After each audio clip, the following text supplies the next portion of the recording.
Welcome to our channel. In this session, we will discuss one more recurrence relation solving by using substitution method. Here, what is the problem here? T of n is equal to n into T of n minus 1 if the value of n is greater than 1 is equal to 1 if n is equal to 1. This is the base condition. Before solving the problem, first I am doing a simple calculation. T of n is equal to n into T of n minus 1. Suppose if n is replaced with n minus 1, what is the equation? N minus 1 into T of n minus 2.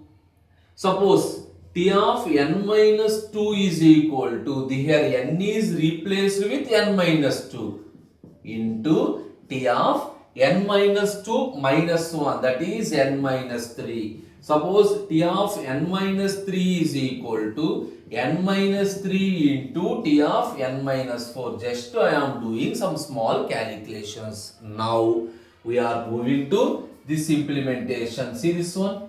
T of n is equal to n into T of n minus 1. Now what I am doing? I am replacing this T of n minus 1 with, already I know the equation for T of n minus 1. So, into n minus 1 into T of n minus 2.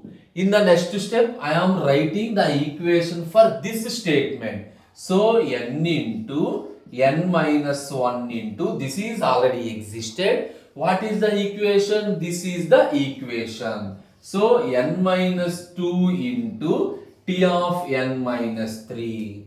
In the next iteration, you are replacing with this equation and so on. Yes or no? And so on. So, this process is repeated. N into n minus 1 into n minus 2 into and so on. And so on. Some 3 into 2 into 1.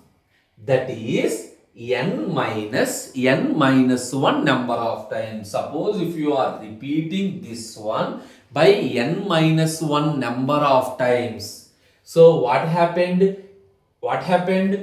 T of n minus 1 number of times. So n and cancelled. Finally T of 1. T of 1 value is equal to directly 1. If you want, you can write that step also. Clear? I am repeating the step. Why? Compulsory you need the base condition. Then only we can solve the recurrence relation.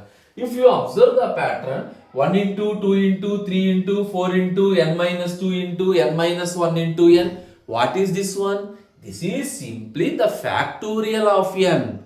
So if you identify the pattern, this is the factorial of n. So the time complexity is simply big O of n factorial. You got it? And remember one thing. What is the main step? This is the very important. You are repeating until T of 1. When you are getting T of 1, if you are repeating the same concept n minus 1 number of times, n minus 1, you are getting the answer as the big O of n factorial. Clear? This is the way. Anyway, we can solve the recurrence relations by using master theorem also. We already discussed multiple examples with master theorem. Okay, thank you.